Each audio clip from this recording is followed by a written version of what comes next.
성경에는 특이한 구별이 많이 있습니다. 그 중에 우리 눈을 더욱 끄는 것이 있는데 먹는 음식과 관련된 정결 법칙입니다. 모두가 하나님께서 창조하신 동물이거늘 왜 그분은 동물들을 나누어 정결한 동물과 부정한 동물로 구별하셨으며 먹을 것을 왜 구별하게 하셨을까요? 오늘 우리는 성경 속에 등장하는 음식물에 대한 정결법을 생각해 보고자 합니다. 인간은 타락 이후 격변을 경험합니다.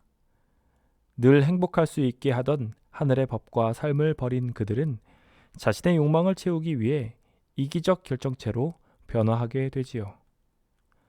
의식주, 이것은 인간의 욕망의 발현장이 되어 필수품이라는 명분 아래 인간의 다양한 욕망의 발현처가 되었습니다. 하나님께서는 그들이 욕망을 따르려 할 때 예비된 당신의 것들을 대신 주셨습니다. 당신의 희생을 상징하는 양의 가죽옷, 당신의 육신을 인류와 연결한 화목제물, 당신의 거처를 허락한 진정한 쉼의 집 성소.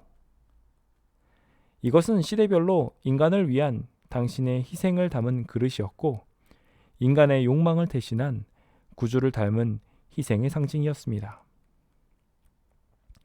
아담과 하와가 범죄하였을 때 그들의 수치를 가리기 위해 주셨던 가죽옷은 예수님의 대속적인 구원을 담은 상징물이자 인간의 욕망을 위해 지어 입었던 무화과 옷을 대신한 영원한 약속이었습니다. 오늘 우리가 살펴보게 될 두 번째 대신할 선물은 음식물을 통한 구원의 약속입니다. 이미 살펴본 바 하늘의 법칙에 의하면 생명을 해치는 일은 하늘에서는 결코 일어날 수 없는 일입니다. 그래서 모든 생물들은 풀을 먹었고 인류도 식물을 통해 나오는 열매들을 먹었습니다. 채식은 인간이 태초부터 하나님께 받은 섭리이며 인간 사랑의 시작입니다. 하지만 인간에게 또 다른 격변이 닥쳐와 온 인류가 새로운 시작을 하게 되었을 때 홍수로 황폐한 땅에 거할 노아의 가족들을 위하여 하나님께서는 새 식물을 주십니다. 왜 그러셨을지 그 배경으로 들어가 볼까요? 홍수로 인해 모든 수목이 사라지고 이제 땅에는 새싹과 씨앗들만 남게 되었습니다. 방주에 비축한 많은 식량들이 있었지만 1년이 넘는 기간을 보내며 이제 먹을 수 있는 양식은 거의 없어졌을 것입니다. 그때 하나님께서는 그들의 양식을 위해 정결한 짐승을 먹을 수 있도록 허락하십니다. 어떤 이들은 생명을 죽이고 먹게 하신 것을 보고 하나님의 품성을 의심합니다.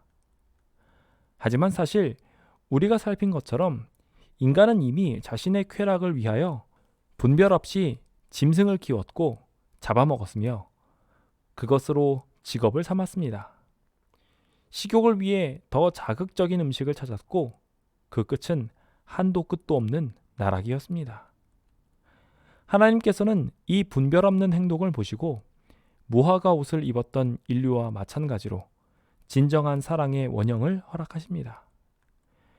노아는 1년이 넘는 방주 기간 동안 자신과 함께한 정결한 동물 7쌍을 바라보며 부정한 동물 2쌍과 달리 이 동물들은 왜 더 방주에 들어왔을까 생각했을 것입니다.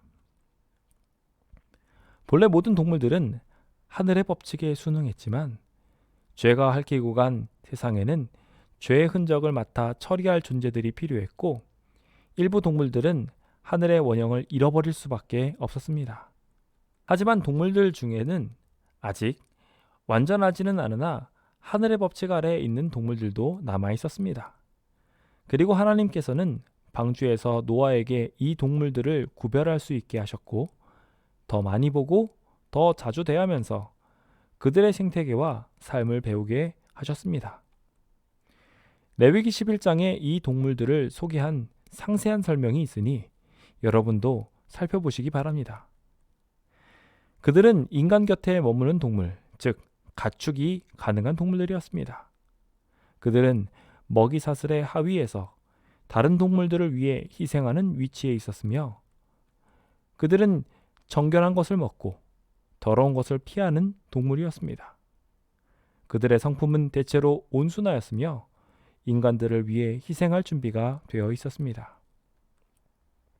이처럼 주님께서는 이 정결의 동물을 통해 보다 깨끗한 양식을 주신 것뿐 아니라 그들의 삶과 그 안에 담겨진 하늘의 법칙을 보이셨고 남을 위해 희생하고 아끼는 삶을 공동체로 머물고 연합하게 하는 삶을 배우게 하셨습니다.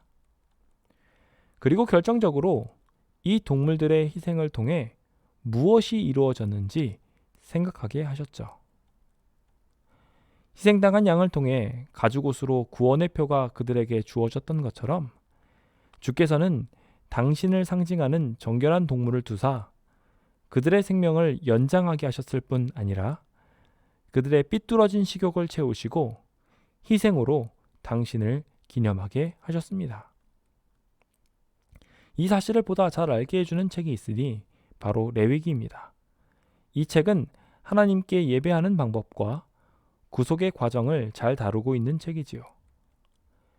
이 책은 정결한 짐승이 죄의 결과를 대신 짊어지고 희생에 죽어가는 것을 바라보므로 예수께서 인류의 죄를 대신 짊어지고 우리에게 희망을 주실 것을 가르쳐주며 제사를 통해 무엇을 배워야 할지 자세히 가르쳐줍니다.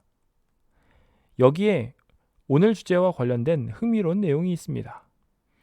제사 양식에 따라 다르지만 때때로 인간은 그 제물을 징표로 나누어 받았습니다. 또한 그것을 반드시 먹어야 했으며 먹음으로 거룩해졌습니다. 마치 양의 가죽옷이 그들의 수치를 가려주었듯 이 제물을 먹음으로 구원이 되었지요. 이 기록을 통해 노아와 그의 가족들에게 주어진 동물의 희생의 의미를 알게 됩니다. 동물을 먹게 하신 것은 죄로 인해 파괴된 환경을 대체하기 위한 것이기도 했지만 동시에 죄로 인해 파괴된 욕망 덩어리인 인류가 육식을 탐하게 된 것을 당신의 희생으로 덮으사 희생한 생명의 무게를 알게 하며 구주를 향한 소망을 배우게 되도록 구원의 교재로 선물하셨던 것입니다. 영광의 옷을 잃어버린 아담에게 가죽옷이 주어졌듯 태초의 순결한 미각을 잃어버린 인류에게 희생제물이 양식으로 주어진 것이었죠. 동물을 잡아먹도록 하신 것이 아니라 창조주 자신을 허락하신 것이었습니다. 주님께서는 우리가 썩어질 양식으로 사는 것이 아니라 하늘의 소망으로 인해 살아가며 소망을 위해 살기를 바라셨죠. 예수님께서는 우리에게 이것을 성찬 예식을 통해 가르쳐 주셨습니다.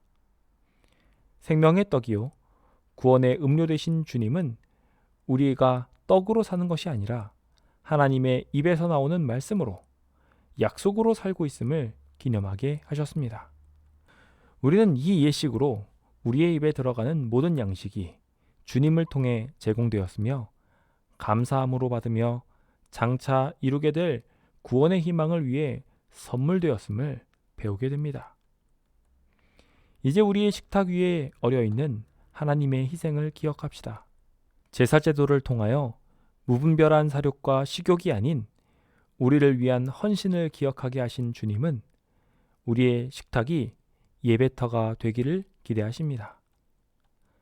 당신이 거룩한 것처럼 우리가 거룩하기를 바라시며 우리 안에 거하시기 위하여 부정한 것을 피하며 욕망을 따르지 않도록 하셨던 것입니다. 주님을 닮은 정결을 먹고 옷 입으며 세상으로부터 더럽혀지지 않도록 우리 모두 주의합시다.